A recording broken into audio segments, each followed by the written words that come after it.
Saya nak tunjukkan kepada anda semua tentang percanggahan yang sangat ketara dari tahun 2016 hingga 2026 sebab ramai orang tanya saya, apa yang berlaku pada Candace? Kenapa dia berubah? Sebab wanita ini memang dari dulu seorang yang tidak jujur. Sentiasa begitu. Apa yang dia mahu hanyalah tontonan. Apa yang dia mahu hanyalah berada di atas. Hai semua, nama saya Candice Owens dan saya adalah pengasas socialautopsy.com.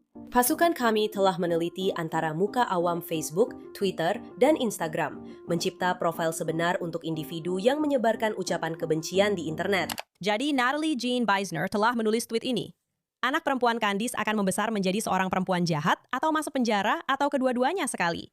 Kita perlu mengetahui siapa sebenarnya individu-individu ini. Orang ramai perlu tahu di mana Anda berada. Siapa Anda? Kenapa Anda? Dari mana asal Anda? Bagaimana Anda sampai ke tahap ini dalam hidup Anda? Apa yang ada dalam kabinet ubat Anda? Saya pun tak tahu. Saya tak mahu tinggal bersebelahan dengan sesuatu seperti ini. Baiklah. Ini penting untuk disedari kerana seluruh platform Candace Owens berasaskan idea bahawa anda patut ada kebebasan bersuara. Anda patut dibenarkan untuk berkata apa sahaja yang anda mahu. Anda tak patut dibatalkan di mana-mana anda pergi. Dan kemudian di sini anda dapati bahawa dia mempunyai laman web yang mendedahkan maklumat peribadi orang yang berkata sesuatu dalam talian. Yang mana sekali lagi adalah sesuatu yang anda dibenarkan lakukan. Tetapi pada tahun 2026, dia langsung tidak mengubah pendiriannya. Dia seperti, mari kita pergi dan cari semua maklumat tentang orang-orang ini. Anda lihat, kita cenderung berfikir bahawa Candace Owens telah membuat perubahan besar dan ada perubahan besar secara terbuka. Jiran-jiran dan pemilik perniagaan.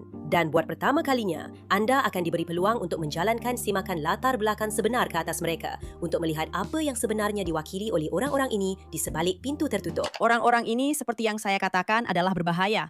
Dan saya tidak akan terkejut jika kita menemui beberapa perkara tentang mereka. Apa yang kami lakukan adalah secara kiasan membuka topeng supaya tiada siapa boleh bersembunyi di sebalik. Anda tahu, nama pengguna Twitter atau profil pribadi. Jadi saya akan mula menyiasat melihat beberapa akaun ini yang membuat hantaran sepanjang hari, setiap hari, dan saya akan beritahu anda apa yang saya temui. Autopsy. Ialah digital anda. Jajak digital.